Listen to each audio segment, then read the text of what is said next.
Jusqu'à 9h, Good Morning Business. Et à 7h46, c'est le PDG, la PDG de la Française des Jeux, Stéphane Pallez, bonjour. Bonjour.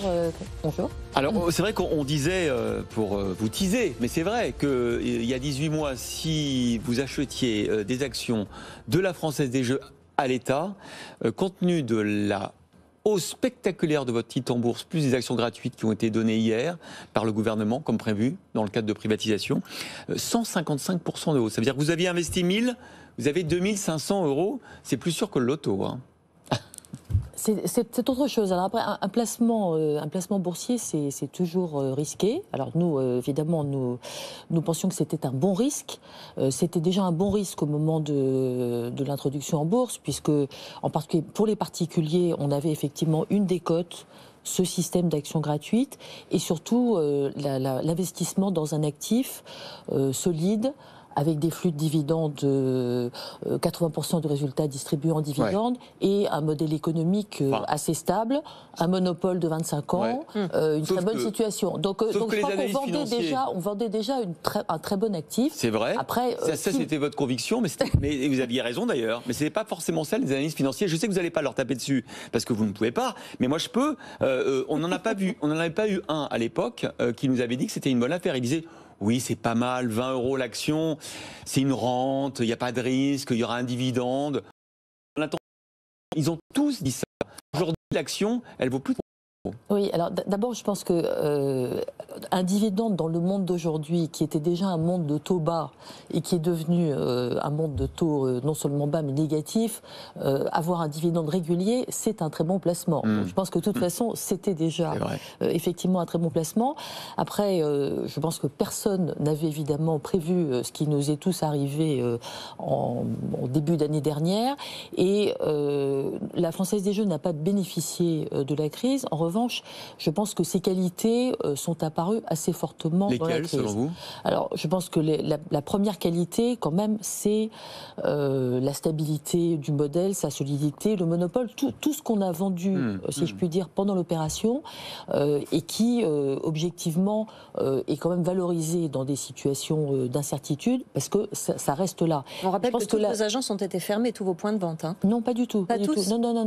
On a eu 20% de nos points de vente qui ont été fermés au plus haut, puisqu'en fait, nos points de vente vendaient des produits dits essentiels, comme le tabac, sont le tabac et les journaux, donc 80% d'entre eux pouvaient rester ouverts. En revanche, pendant le premier confinement, ils ont subi des baisses de trafic très très fortes, donc on a eu effectivement une très forte baisse de l'activité, mais ça c'est la deuxième qualité d'entreprise qui a été valorisée à ce moment-là, c'est que, et ça c'était pas forcément donné d'avance, c'est que l'entreprise a réagi très très vite, donc on a mis en place un plan d'économie, et surtout, on a été capable, et c'était aussi le pari qui a été fait par les investisseurs pendant cette période, de montrer que dès que l'activité repartait, on repartait. Et donc, on a eu un premier semestre très difficile l'année dernière, mais dans lequel on a protégé nos résultats grâce à ce plan d'économie, et on a eu un deuxième semestre dans lequel on est reparti sur un chemin de croissance en réinvestissant et dans des conditions qui se sont plutôt bien passées, puisque finalement on a terminé l'année en termes de résultats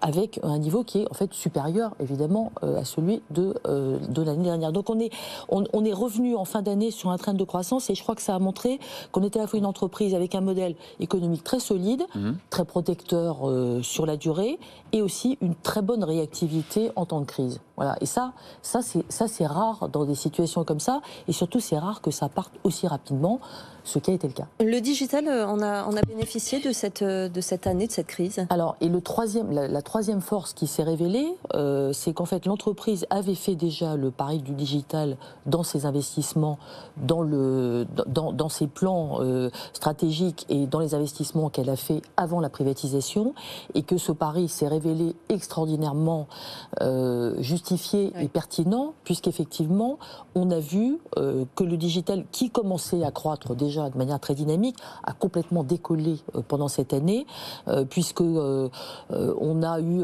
l'année dernière de l'ordre de 40% de notre croissance en digital. Au premier trimestre cette année, on a une croissance de 90% sur la loterie en ligne. On a 12% maintenant de notre activité au premier trimestre qui est digitale. Donc on a franchi franchi un vrai palier de ce point de vue-là. Et ça, c'est très bien.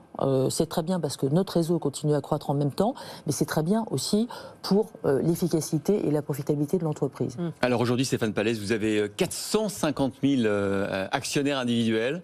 Ils ont fait une très belle affaire depuis 18 mois. Qu'est-ce que vous avez envie de leur dire aujourd'hui pour qu'ils restent vos actionnaires? Parce qu'il y a une tentation là, c'est de réaliser évidemment la plus-value. Ils ont eu leurs actions gratuites hier. Il y a un petit risque de fuite. Est-ce que ça reste un bon placement, la Française des Jeux? Alors ça reste un excellent placement. D'abord, je voudrais leur dire qu'ils ont été des investisseurs très avisés. Et donc je les en félicite puisque effectivement 450 000 investisseurs, ils étaient 500 000 au moment de l'introduction en bourse, 450 000 sont restés. On peut le dire, et notamment, effectivement, à raison des actions gratuites, mais je crois pas seulement, parce qu'ils ont fait ce pari d'un investissement stable, avec un rendement stable dans la durée, dans un monde de taux bas, et aussi le pari de la croissance, et qui est reflété quand même de la valorisation de l'action. La valorisation de l'action, c'est cet effet de rareté, mais c'est le fait que c'est une entreprise qui a retrouvé de la croissance, donc qui est une entreprise de croissance, pas de croissance, c'est pas une start-up, mais... Et ça va continuer ? Et ça va continuer. Bon. Donc des actionnaires avisés qui vont continuer de l'être, et je suis extrêmement fière de les avoir avec nous.